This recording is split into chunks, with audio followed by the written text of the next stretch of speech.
ನಾನು ಗುಲ್ಬರ್ಗದ ಒಬ್ಬ ಲೆಕ್ಚರ್ ನೋಡಿದ್ದೆ, ಅವನೇ ಹೇಳಿದ ಲೆಕ್ಚರ್. ಗುಲ್ಬರ್ಗದಲ್ಲಿ ಪ್ರವಚನ ಮಾಡುವಾಗ ಒಬ್ಬ ಲೆಕ್ಚರ್ ಹೇಳ್ತಿದ್ರು, ಅವರಿಗೆ ಅತೀ ಬಿಸಿ ಚಹಾ ಕುಡಿಯೋರಂತೆ ಚಟ. ಎಷ್ಟು ಬಿಸಿ ಕುಡಿತಿದ್ರಂತೆ ಅಂದರೆ, ಅವ್ರ ತಾಯಿ, ಅವ್ರದಿನ್ನೂ ಮದುವೆ ಆಗಿರಲಿಲ್ಲ, ಅವ್ರ ತಾಯಿ ಅಡಿಗೆ ಮನೆಯಿಂದ ಸೋಸ್ಕೊಂಡು ನಡುಮನೆಗೆ ತಂದು ಕೊಡೋ ಹೊತ್ತಿಗೆ, ಏನಮ್ಮ ಆರಿದೆಯಲ್ಲ ಚಹಾ ಅಂತಿದ್ದಂತೆ. ಅದಕ್ಕೆ ಅವ್ರು ಹೇಳ್ತಿದ್ರಂತೆ, ಬಾಯಿಗೆ ನೇರವಾಗಿ ಸೋಸ್ಬಿಡ್ತೀನಿ ಅಂತ. ನಡೆದ ಘಟನೆ ಇದು. ಇಷ್ಟು ಬಿಸಿ ಕುಡಿಬಾರ್ದು. ಬಿಸಿ ಸಾರು, ಬಿಸಿ ಅಂಬ್ಲಿ, ಬಿಸಿ ಅನ್ನ, ಅತೀ ಬಿಸಿ, ಕೈಗೆ ಹಿತ ಆಗಬೇಕು. ಕೈ ಹೇಳ್ತಿರ್ತದೆ, ಆ ಕೈಗೆ ಬಿಸಿ ತಡ್ಕೊಳಕ್ಕಾಗ್ತಿರಲ್ಲ, ಅದನ್ನು ತಗೊಂಡೋಗಿ ನಾಲ್ಗೆಗೆ ಹಾಕಿ ಹೊಟ್ಟೆಗೆ ನೂಕಿದ್ರೆ ಗತಿ ಏನಾಗ್ಬೇಕ್ರಿ ಅದು? ಅದಕ್ಕೆ ಕ್ಯಾನ್ಸರ್ ಕೂಡ ಆಗ್ಬೋದು, ಅತಿ ಬಿಸಿಯಿಂದ ಕ್ಯಾನ್ಸರ್ ಆಗ್ಬೋದು. ಇನ್ನೊಂದು, ನೀವು ಉತ್ತರ ಕರ್ನಾಟಕದವ್ರದ್ದೊಂದು 2-3 ದೋಷಗಳದ. ಒಳ್ಳೆ, ನೀವು ಬಹಳ ಗಟ್ಟಿ ಜನ, ಗಂಡು ಮೆಟ್ಟಿನ ನಾಡು, ಗೊತ್ತಾಯ್ತಲ್ವಾ? ಆದರೆ ಕ್ಯಾನ್ಸರಿನ ಬೀಡು. ಗಂಡು ಮೆಟ್ಟಿನ ನಾಡು, ಕ್ಯಾನ್ಸರಿನ ಬೀಡು. ನಾಗಲೋಟಿ ಮಠರ ಹೆಸರು ಕೇಳಿದಿರಲ್ವಾ? ನಾಗಲೋಟಿ ಮಠ ಅಂತ ಒಬ್ರು ಡಾಕ್ಟರ್ ಇದ್ರು, ಸಹಜ ನಾಗಲೋಟಿ ಮಠ, ಬಹಳ ದೊಡ್ಡ ಡಾಕ್ಟ್ರು, ಒಳ್ಳೆ ವೈದ್ಯರು. ಪಾಪ ಬೇಗ ತೀರ್ಕೊಂಬಿಟ್ರು. ನಾಗಲೋಟಿ ಮಠರು ಒಂದು ಅಧ್ಯಯನ ಮಾಡಿದ್ರು, ಒಂದು ಸತ್ಯ ಹೇಳ್ತಾ ಇದ್ರು ಅವರು. ದಕ್ಷಿಣ ಕರ್ನಾಟಕದ ಜನರಿಗಿಂತಲೂ ಉತ್ತರ ಕರ್ನಾಟಕದ ಜನರಿಗೆ ಅನ್ನನಾಳದ ಕ್ಯಾನ್ಸರ್ ಜಾಸ್ತಿ ಅಂತ ಹೇಳ್ತಿದ್ರು ಅವರು. ಅನ್ನನಾಳ ಅಂತ ಎಲ್ಲಿರುತ್ತೆ? ಅನ್ನನಾಳ ಗಂಟ್ಲಿಂದ ಕೆಳಗಡೆ, ಈ ಭಾಗದಲ್ಲಿ ಕೆಳಗಡೆ ಹೋಗ್ತಾ ಇರುತ್ತೆ, ಎದೆಯಿಂದ ದಾಟ್ಕೊಂಡು ಹೊಟ್ಟೆ ಜಠರಕ್ಕೆ ತಲುಪುತ್ತದ. ಜಠರಕ್ಕೆ ತಲುಪೋ ತನಕ ಆಹಾರ ಅನ್ನನಾಳದಲ್ಲಿ ಪಾಸ್ ಆಗಬೇಕು. ಅನ್ನನಾಳದಲ್ಲೂ ಕೂಡ ಕ್ಯಾನ್ಸರ್ ಆಗುತ್ತೆ. ಅದು ಉತ್ತರ ಕರ್ನಾಟಕದವ್ರಿಗೆ ಜಾಸ್ತಿ. ಯಾಕೆ? ಯಾರಾದ್ರೂ ಯೋಚನೆ ಮಾಡಿಲ್ಲ ನೀವು ಅದ್ರ ಬಗ್ಗೆ? ಪಾಪ ನೀವೇ ಹಂಗೆ ವೈದ್ಯರು ಅಲ್ವಲ್ಲ. ಅವರು ಅಧ್ಯಯನ ಮಾಡಿದರು. ಏನು ಹೇಳ್ತಾರೆ ಅವರು ಅಂದರೆ, ಉತ್ತರ ಕರ್ನಾಟಕದ ಜನ ಕಟುಕು ರೊಟ್ಟಿ ತಿನ್ನೋದು ಜಾಸ್ತಿ. ಹೌದಲ್ಲ? ಕಟುಕು ರೊಟ್ಟಿ ನಿಮಗೆ ಬಹಳ ಪ್ರೀತಿ. ಎಂಥ ಮದುವೆ ಸಮಾರಂಭ ಇರಲಿ, ಎಂಥ ಹಬ್ಬನೇ ಇರಲಿ, ಆ ಕಡೆ ಮದುವೆ ಸಮಾರಂಭ ಹಬ್ಬ ಅಂಥದ್ರಲ್ಲಿ ರೊಟ್ಟಿ, ಮುದ್ದೆ, ಚಪಾತಿ ಏನೂ ಮಾಡಲ್ಲ ಅವರು. ಬರೀ ಸ್ವೀಟು, ಅನ್ನ, ಪಲಾವು. ಈಗ ಹೆಂಗೆ ನಾವು ಅನ್ನದಾಸೋಹ ಮಾಡಿಸ್ತೀವಲ್ಲ, ಹಿಂಗೆ. ಅಲ್ಲಿ ರೊಟ್ಟಿ ಇಲ್ಲ ಆ ಕಡೆ ದಕ್ಷಿಣ ಕರ್ನಾಟಕ. ನಿಮ್ಮಲ್ಲಿ ರೊಟ್ಟಿ, ಕಟುಕು ರೊಟ್ಟಿ, ಅದರಲ್ಲೂ 4 ಪೀಸು, 2 ಪೀಸು, 5, 6 ಚೂರು ರೊಟ್ಟಿ ತಿಂದರೆ ನಿಮಗೆ ಸಮಾಧಾನ. ಒಳ್ಳೇದೇ, ರೊಟ್ಟಿ ಏನು ತಪ್ಪಲ್ಲ. ರೊಟ್ಟಿ ನೀವು ಬಲು ಗಟ್ಟಿ.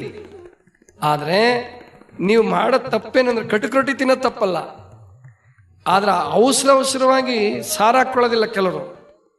ಪಲ್ಯಕ್ಕೆ ಸ್ವಲ್ಪ ಪಲ್ಯ ಹಾಕ್ಕೊಂಡು ಕಟುಕು ರೊಟ್ಟಿ ಅಗಿಯೋದು ಇಲ್ಲ ಸರಿಯಾಗಿ. ಅವಸರವಾಗಿ ನುಂಗ್ತಿರಲ್ಲ, ಆವಾಗ ಅನ್ನನಾಳವನ್ನು ಅದು ಕೆರ್ಕೊಂಡು ಹೋಗ್ಬಿಡುತ್ತೆ. ಅನ್ನನಾಳದಲ್ಲಿ ಶ್ಲೇಷ್ಮ ಪದಾರ್ಥ ಇರ್ತದೆ, ಕಫ ಪದಾರ್ಥ ಇರ್ತದೆ. ಅಂದ್ರೆ ಜಾರಿಸ್ಬೇಕಲ್ಲ, ನೀವು ತಿಂದಂಥದ್ದನ್ನು ಜಾರಿಸ್ಬೇಕದು.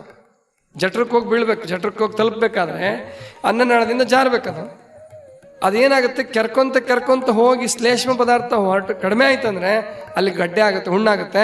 ಆ ಹುಣ್ಣೆ ಮುಂದೆ ಏನಾಗುತ್ತೆ, ಕ್ಯಾನ್ಸರ್ ಆಗಿ ಪರಿವರ್ತನೆ ಆಗುತ್ತೆ. ಅದಕ್ಕೆ ಎಂದು ಅವಸರವಾಗಿ ಉಣ್ಣುವಂಥ ಮಕ್ಕಳಿಗೆ ಅವಸರ ಮಾಡಬೇಡಿ.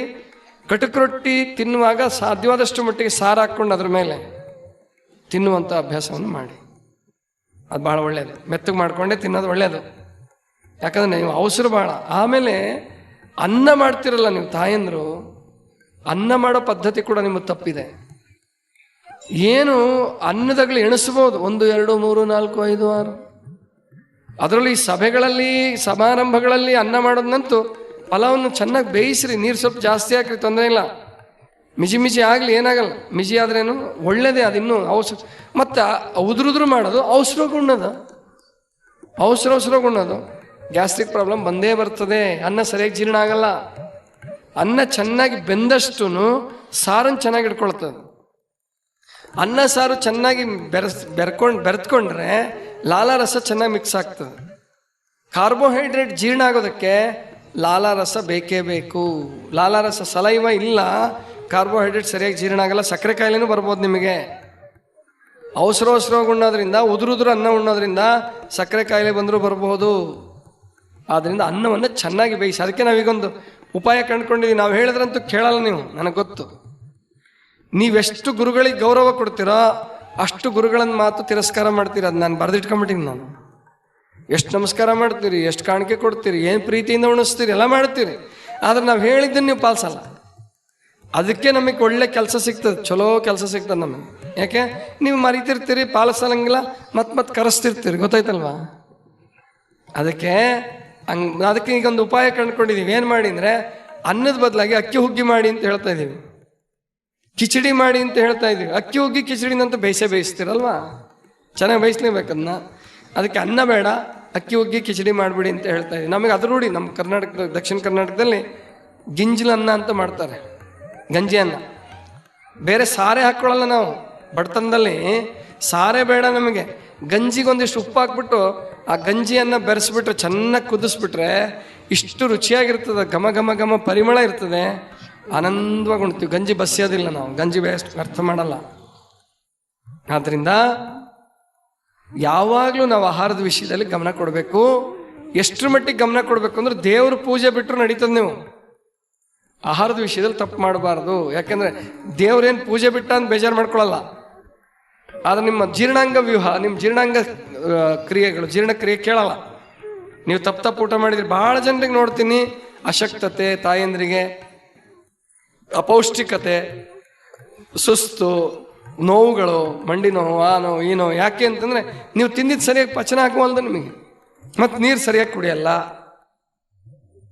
ಈ ಎಲ್ಲ ಕಾರಣದಿಂದ ನಿಮ್ಮ ಆರೋಗ್ಯದ ಸಮಸ್ಯೆಗಳು ಉಂಟಾಗ್ತವೆ. ನಿಮ್ಮ ಆಹಾರದಲ್ಲೇ ಯಾರು ಸ್ವಲ್ಪ ನೋಡ್ಕೊಳ್ಳಿ. ಆ ಮಕ್ಕಳನ್ನ ತೀರಾ ಸಣ್ಣ ಮಕ್ಕಳನ್ನ ಕಳಿಸ್ಬಿಡಿ. ಅವು ತೊಂದರೆ ಕೊಡ್ತಿದ್ರೆ ಸ್ವಲ್ಪ ಅರ್ಥ ಆಯ್ತಲ್ವ ಇವಾಗ? ಹಸಿ ಎದಿರೆ ಉಣಬೇಡ, ಹಸಿದು ಮತ್ತೆ ಇರಬೇಡ, ಬಿಸಿ ಬೇಡ, ಅತಿ ಬಿಸಿ ಉಣಬೇಡ್ರಿ, ತಂಗಳು ಉಣಬೇಡ.